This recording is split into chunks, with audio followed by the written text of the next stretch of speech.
Ça fait un moment que je reporte cette vidéo à chaque fois. Un moment que je me dis que les gens qui lisent ces threads, ils vont capter. Ils vont se rendre compte que certains threaders se foutent littéralement de leur gueule. Mais a priori, c'est pas le cas. Alors dans cette vidéo, je vais y aller franco et je vais débunker des tweets que je considère comme trompeurs. Et à la fin de la vidéo, tu me diras si c'est moi qui déraille complètement ou alors si c'est ces gens-là qui sont dans le tort. Déjà, qu'est-ce que je vais considérer comme un tweet trompeur? Parce que ça veut absolument tout et rien dire. J'ai pas réussi à formuler de définition exacte. Si je devais résumer, je dirais que ce sont des tweets qui vont placer la barre d'attente des utilisateurs à un niveau énorme par rapport à la réalité. Et c'est typiquement le genre de truc qui m'emmerde parce que dans mon contenu, je fais de mon mieux pour que les personnes qui le regardent aient des attentes réalistes. Alors on va voir 3 exemples qui se retrouvent dans cette catégorie-là. Avec une valorisation de 8 milliards, l'airdrop de Starknet pourrait être énorme. De plus, les transactions sur le réseau sont très chères, 30 $ par swap. Alors voilà un guide pour farmer l'airdrop de Starknet avec 5 activités qui sont peu chères. Ouais, c'est de ce genre de tweet-là que je parle quand je dis qu'il s'agit de contenu trompeur. La première partie avec une valorisation à 8 milliards, c'est ok, c'est good, c'est validé. Le point qui est censé te faire tiquer, c'est la deuxième phrase. Les transactions sur Starknet sont très chères, à environ 30 $ le swap. Pardon? Qu'est-ce que tu racontes? Un swap sur Starknet, si t'as déjà utilisé la blockchain, t'es au courant que ça coûte même pas 1 $. En général, c'est aux alentours de 30 cents. Et pour te dire à quel point c'est débile, en ce moment, même un swap sur Mainnet sur Ethereum, ça va même pas te coûter 3 $, ça va te coûter 2,60 $. Alors oui, c'est clairement un argument pour pousser son sweat et pour que les gens l'ouvrent. Et oui, du coup, c'est totalement faux. Alors là, tu pourrais peut-être me dire que c'est une erreur du bonhomme, voilà, il voulait dire 30 cents à la place de 30 $. Le souci, c'est que dans le tweet suivant, il réitère encore une fois avec ses 30 $.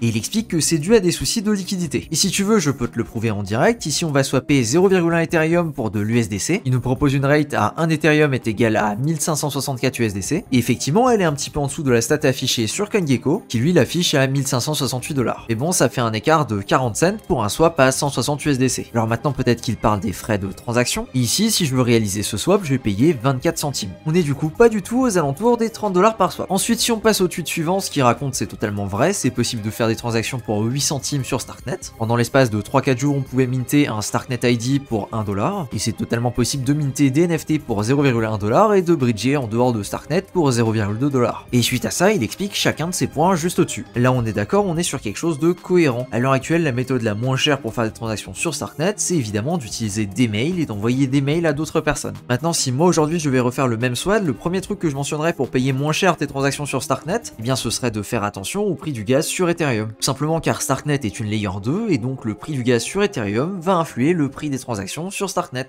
Entre des frais de transaction à 10 gwei et à 20 gwei, ben c'est quand même un x2 au niveau des frais de transaction. Du coup, privilégier les transactions quand le gwei est bas, c'est-à-dire en général le samedi ou le dimanche matin. Même si en ce moment on peut s'en tirer pour 10 gwei quasiment tout le temps. On est parti pour le deuxième exemple. Ici, il s'agit de quelqu'un qui fait un tweet pour mettre en avant Posttech, tout simplement car il gagne des points en tweetant avec le hashtag Posttech. Jusqu'ici, absolument rien d'anormal. Cependant, le souci est dans la première phrase et dans l'image. Avec un seul tweet pour Posttech de l'époque 2, je gagne 140 $. Mais alors là, absolument pas. Pour que tu comprennes pourquoi c'est totalement faux, je vais te faire un petit dessin. Il y a du coup un système de points, il y a plein de façons différentes de gagner des points. Mais il faut savoir que la valeur des points, elle est uniquement indicative jusqu'à la fin de l'époque qui a lieu toutes les semaines ou toutes les 2 semaines. C'est-à-dire qu'au tout début de l'époque, au jour 1, on va peut-être avoir 1000 points au total qui ont été générés par les utilisateurs. Et du coup, notre bonhomme, il a peut-être généré 100 points parmi ces 1000 points, ce qui lui fait 10% des points total, et 10% du cash prize de 100 000 $, ça fait effectivement 10 000 $. Je caricature, on n'est pas exactement sur les mêmes chiffres. Ça, c'est ce qui se passe le jour 1. Et comme je te l'ai dit, les points ne sont qu'indicatifs au jour 1. Ici, maintenant, le temps a passé, on est à la fin de l'époque. Le bonhomme a peut-être fait un x10 au niveau de ses points, et du coup, il a 1000 points. Mais c'est loin d'être le seul à avoir plus de points, et maintenant, il y a peut-être 99 millions de points au total. Ce qui fait que son pourcentage du cash prize devient extrêmement petit. Pour te donner un autre exemple qui est exactement pareil, c'est les pools de liquidité. Au début, quand il n'y a pas 100 $ de TVL dans une pool de liquidité, eh bien oui, les personnes qui vont stacker, il va y avoir affiché un APR de, je sais pas, 7000, 10 000%. Mais au fur et à mesure que les gens vont venir stacker dans cette pool de liquidité, eh bien l'APR va diminuer, il va diminuer très rapidement et tu te rends compte qu'au final, bah, c'est pas 7000% d'APR, non, c'est peut-être 15%. Donc oui, c'est totalement débile d'afficher ça, et non, cette somme-là n'est pas représentative de ce qu'il aura gagné à la fin des 2 semaines. Il faudrait lui redemander son score à ce moment-là. Et il suffit d'aller dans les commentaires pour te rendre compte de la supercherie, avec un utilisateur qui a posté ses points avec 600 000 points, ce qui lui fait 1,40 $, versus le bonhomme qui a 2 fois plus de points, mais qui d'après le dashboard va gagner 100 fois plus. C'est donc encore une fois un tweet qui est totalement trompeur. Et on attaque le troisième tweet qui utilise un template bien connu des personnes qui font du contenu trompeur. Le fait de venir indiquer un temps, un coût et un gain potentiel. Là où dans le fond l'idée de donner ces informations c'est plutôt cool, le problème c'est quand ces informations sont données de façon aléatoire. Du coup dans ce SWAD il nous annonce que le token SHM de Shardeum est confirmé et qu'il y aura bientôt un listing sur Binance. Son argument c'est ce screenshot,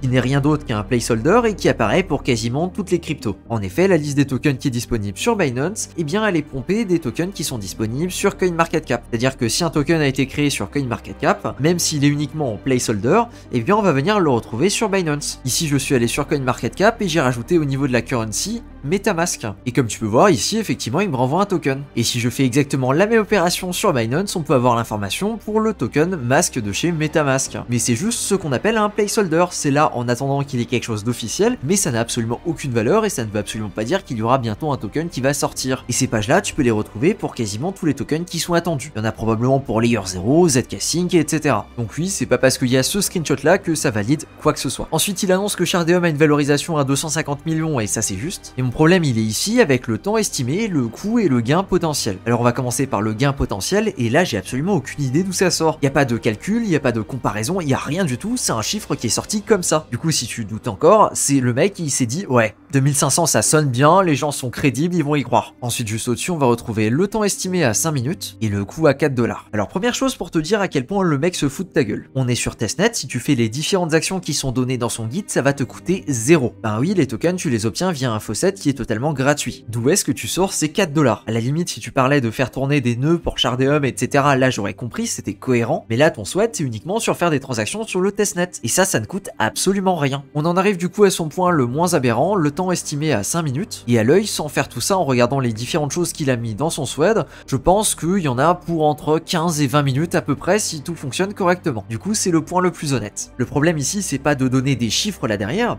non, le problème c'est que ces chiffres là sont totalement faux. Le mec il s'est dit ouais 5 minutes ça passe, on va mettre coût en 4 $, allez hop, c'est crédible, et le gain potentiel on va mettre 2500 $. Et franchement avec ces infos là, je serais pas étonné que le mec a simplement fait un copier-coller d'un autre SWAD et qu'il a juste changé son accroche histoire que ce soit un petit peu plus vendeur. Et sur ces 3 exemples, il y en a 2 qui m'ont été amenés par la communauté, donc c'est même pas moi qui suis allé chercher la petite bête. Le souci c'est qu'on retrouve de plus en plus de personnes qui reprennent ces codes là, et du coup qui mentent ouvertement à leur communauté, dans l'espoir de faire du clic, et du coup de générer plus d'argent en dépit de l'éthique et de la qualité du contenu. Mais encore si avec ça, l'autre problème, et là ça va beaucoup plus loin, c'est que malheureusement ces personnes-là sont largement mises en avant. Ce qui fait qu'un observateur en dehors de notre milieu et qui comprend pas exactement ce qui se passe là derrière, les mécanismes, tout ça, et ben ils nous prennent tous pour des guignols à lire des souhaits là où ils te promettent de faire des milliers de dollars en 5 minutes d'action. Comment veux-tu qu'on soit crédible si c'est ce genre de personnes qui représentent la communauté crypto? Et tous ces mecs-là, ils sont pas nouveaux, ça fait plusieurs mois si c'est pas plusieurs années qu'ils sont sur ce créneau et qui font exactement la même chose. D'ailleurs il y en a 2 dans le lot qui ont switché et à la place de faire du contenu en français, ils sont passés à du contenu en anglais. Et je ne ferai pas de commentaires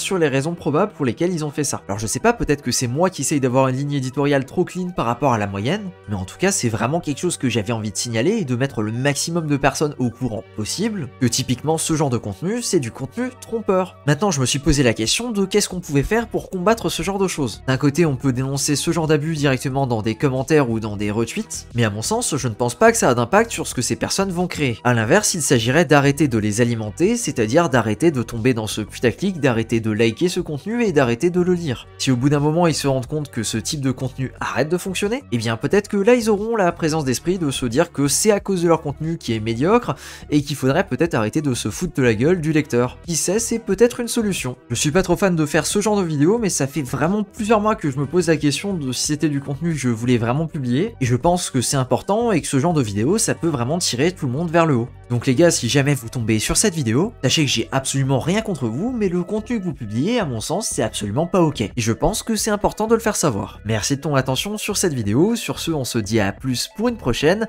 qui je l'espère sera plus sympathique. Ciao.